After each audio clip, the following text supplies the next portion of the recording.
TVPSS Channel. Melati kuntum tumbuh melata, sayang merbah di pohon cemara. Assalamualaikum mulianya kata, saya sembah pembuka bicara. Assalamualaikum warahmatullahi wabarakatuh dan salam Malaysia Madani. Izinkan saya memperkenalkan diri saya terlebih dahulu. Nama diberi tanpa dipinta, Nurhuda binti Muhammad Khairul Ariman. Saya merupakan pelajar di SMK Mahmud Mahidin. Pada kesempatan ini, saya ingin memperkenalkan sebuah novel yang sangat menarik yang berjudul Chot. Novel ini dihasilkan pada tahun 2005 oleh Azizi Abdullah dan telah diadaptasikan menjadi sebuah telemovie yang bertajuk Memori Seorang Guru yang dilakonkan oleh pelakon terkenal iaitu Roshamno. Novel ini mengandungi 600 halaman muka surat yang bercetak.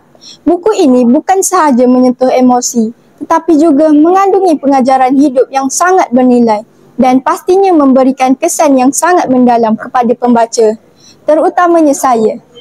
Novel Chot memaparkan kisah Alias, seorang murid darjah 5 yang meniti arus kehidupan dan hanya bergantung hidup dengan memetik buah kelapa bersama-sama beruk peninggalan arwah bapanya yang diberi nama Chot.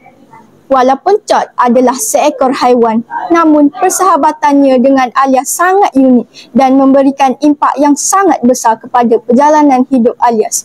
Dalam cerita ini, Chot bukan sekadar haiwan peliharaan, tetapi dia adalah teman sejati yang setia menemani Alias dan mengajarnya banyak perkara tentang kehidupan.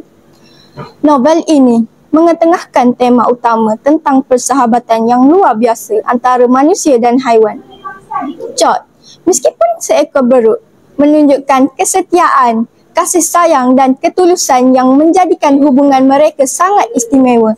Melalui hubungan ini, pembaca diajar tentang betapa pentingnya nilai kesetiaan dan persahabatan yang tidak mengenal batasan. Selain itu, novel ini juga menyentuh tema perjuangan hidup.